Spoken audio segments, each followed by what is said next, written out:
passando para a segunda-feira, nós vamos entender, vamos ver um outro aspecto dessa soberania, que é, definida por um termo cujo significado é todo-poderoso, que é o Pancrator. Pancrator.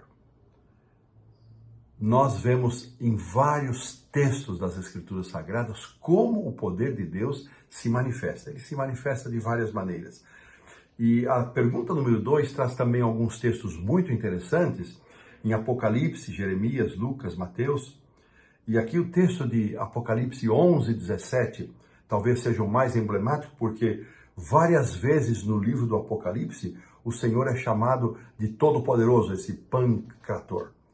E ele diz o seguinte: fizeste os céus e a terra com teu grande poder. Tu és o grande e poderoso Deus, cujo nome é o Senhor dos Exércitos. Esse Senhor dos Exércitos talvez seja o título mais exaltado de Deus em todas as Escrituras.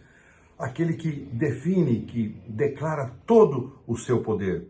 Porque para Deus não haverá impossíveis. Isso foi dito pelo anjo Gabriel a Maria por ocasião da Anunciação. Para Deus tudo é possível. Jesus mencionou isso nos comentários que se seguiram com seus discípulos após a experiência do jovem rico. Está lá em Mateus 19, 26. Graças te damos, Senhor Deus Todo-Poderoso, que és e que eras. Hebreus capítulo 1, verso 3. Que coisa impressionante que nós vemos na palavra de Deus, que estes e outros textos mais, eles ensinam que Deus é todo-poderoso e que Ele criou todas as coisas, e que Ele sustenta todas as coisas pelo seu poder.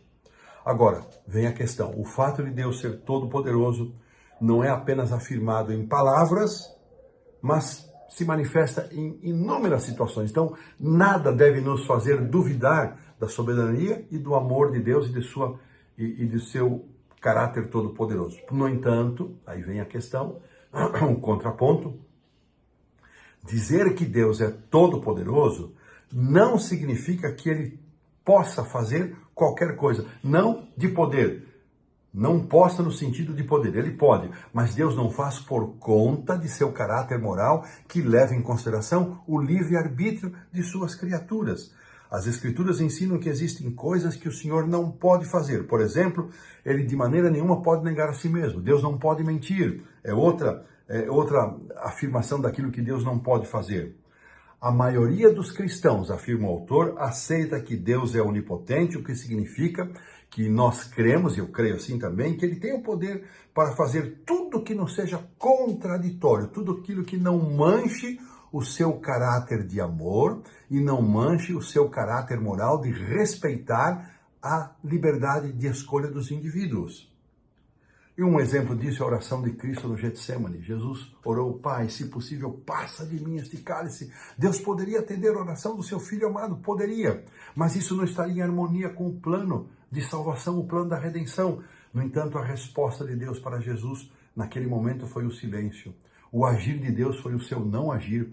Ele enviou um anjo para confortar Jesus, mas ele seguiu, fortaleceu Jesus e ele avançou para a cruz. É claro, arremata o autor, que Deus tinha o poder para libertar Cristo daquele sofrimento, mas Ele não faria isso. Ele não faria isso porque, ao mesmo tempo, Ele não poderia fazer isso e salvar os pecadores, que era o seu plano original, o plano que o próprio Cristo participou.